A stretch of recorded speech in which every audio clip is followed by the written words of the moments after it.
Bismillahirrahmanirrahim. Assalamualaikum warahmatullahi wabarakatuh. Al-Kisah, tiga sosok santri duduk dengan sikap khusyuk di hadapan pusara baginda Nabi Shallallahu Alaihi Wasallam.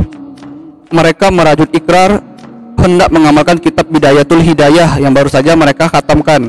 Mereka bertiga adalah Said Abdurrahman bin Mustafa Al-Idrus, Said Syekh bin Muhammad Al-Jufri, dan Abdullah bin Muhammad Bagharib. Niat mereka demikian tulusnya hingga baginda Nabi Shallallahu Alaihi Wasallam berkenan menampakkan diri. Beliau Shallallahu Alaihi Wasallam duduk di tengah-tengah mereka dan memberikan wajangan. Kalian bertiga bakal memperoleh fatah atau singkapan rahasia ilmu. Wahai Syekh, pergilah ke Malibar, di sanalah fatahmu. Dan kamu Bagharib, pergilah ke Hadramaut dan futuhmu di sana. Sedangkan kamu Abdurrahman, pergilah ke Mesir, futuhmu ada di negeri itu. Mereka bertiga menganggukkan kepala sebagai tanda patuh. Hanya saja ada sedikit ganjalan di hati Said Abdurrahman. Dengan sikap sopan, ia mengungkapkan kerisauannya. Duhai Rasulullah, di Mesir sana ada banyak ulama besar. Bagaimana nantinya bila mereka menanyaiku tentang berbagai persoalan agama? Baginda Rasulullah Shallallahu Alaihi Wasallam memaklumi kegundahan cucunya itu. Beliau Shallallahu Alaihi Wasallam kemudian menghadiahi Said Abdurrahman buku saku seraya berpesan, segala persoalan yang ada di benak ulama Mesir terangkum dalam buku kecil ini. Apabila kamu mendapat pertanyaan dari mereka, buka sajalah buku ini. Ketiga pemuda berhati mulia itu bergegas berangkat melaksanakan titah baginda Nabi Shallallahu Alaihi Wasallam. Syekh Al-Jufri bertolak ke Malibar dan Abdullah bin Muhammad Bagharib menuju Hadramaut. Sementara itu Abdurrahman Al-Idrus berangkat ke Mesir yang menjadi pusat peradaban Islam di kala itu. Di lingkungan Al-Hazar saja terdapat 300 ulama bertaraf mufti. Ia tiba di negeri 1000 piramid itu di ujung senja. Tak mau membawa waktu, ia langsung mencari tahu tempat berkumpulnya para ulama. Setelah bertanya, ia memperoleh petunjuk bahwa para ulama sedang ijtima atau berkumpul dalam majelis di kediaman seseorang ulama bergelar Syekhul Islam. Maka ia pun segera mendatangi tempat itu. Setibanya di rumah Syekhul Islam, Said Abdurrahman langsung didekap perasaan heran. Ia melihat para tamu di rumah itu ditempatkan sesuai kapasitas ilmunya. Ruangan terdalam diperuntukkan untuk para ulama sufi. Ruangan berikutnya untuk ulama fikih. Ruangan berikutnya lagi untuk ulama ahli bahasa dan sastra. Begitulah seterusnya hingga ruangan terluar yang disediakan untuk masyarakat awam. Penempatan seperti ini diatur sendiri oleh sang pemilik rumah. Dengan percaya diri, Said Abdurrahman langsung masuk ke ruangan terdalam, yakni tempat para ulama tasawuf. Para pakar tasawuf merasa terusik oleh kehadiran Said Abdurrahman yang mereka anggap sebagai tamu tak diundang. Ia bukan golongan kita, sindir salah satu dari mereka. Said Abdurrahman tahu diri, ia pun mundur dengan teratur ke ruangan para ulama fikih. Dasar nasib, di ruangan tersebut pun ia mendapat perlakuan yang sama.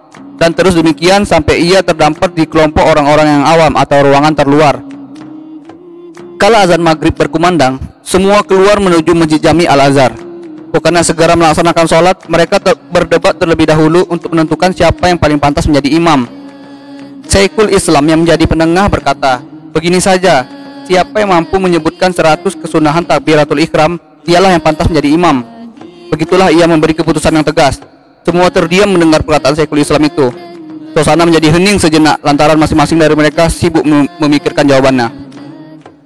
Aku bisa, teriak Said Abdurrahman dari arah belakang. Semua kaget sekaligus heran oleh teriakan itu.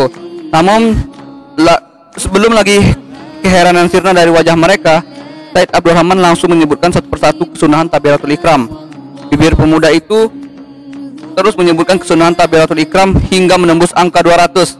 Tapi dia tidak berhenti sampai di situ.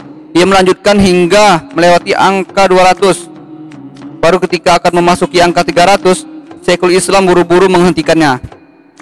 Cukup. Kamulah yang berhak menjadi imam, ucapnya. Said Abdurrahman pun didaulat menjadi imam di depan ulama-ulama berkaliber di dunia itu. Meski demikian, hati para ulama Mesir masih belum puas. Mereka belum mau mengakui keilmuan Said Abdurrahman.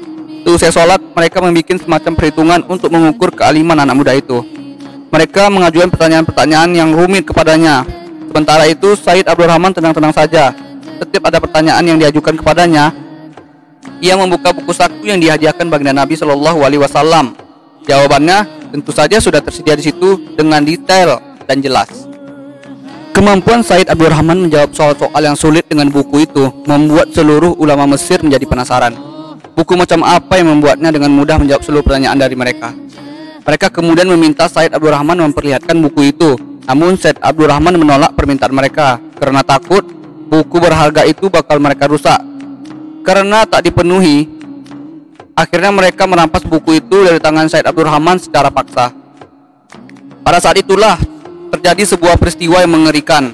Said Abdurrahman memperoleh hal atau kondisi kewalian yang luar biasa. Perangainya yang tadinya kalem berubah menjadi ganas dan menyeringai. Tangannya menyambar lampu-lampu masjid yang apinya sedang menyala. Ia memakan lampu-lampu itu dengan lahapnya. Tak hanya itu, ia kemudian mengambil kitab-kitab dan karpet yang sedang terbentang untuk dimakan juga. Semua orang ketakutan melihat pemandangan itu dan seolah tak percaya. Para ulama Mesir segera mengembalikan buku saku kepada Said Abdurrahman dan memohon maaf. Akan tetapi Said Abdurrahman belum juga sadar. Amarahnya masih membara hingga ia tak merasakan keadaan sekelilingnya. Baru setelah beberapa lama akhirnya ia tersadar. Apa yang telah aku lakukan? Tanyanya keheranan. Anda tadi melakukan ini, dan itu. Akibatnya kita semua kegelapan sekarang, jawab seseorang. Mana buku saku milikku tadi? Tanya lagi Said.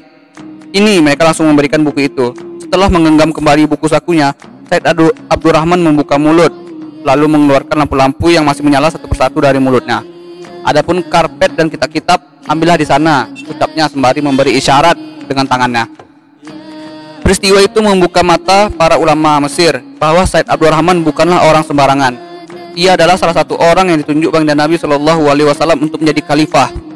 Mereka akhirnya tunduk dan bersedia menjadi muridnya. Said Abdurrahman Al-Aidrus wafat di Mesir.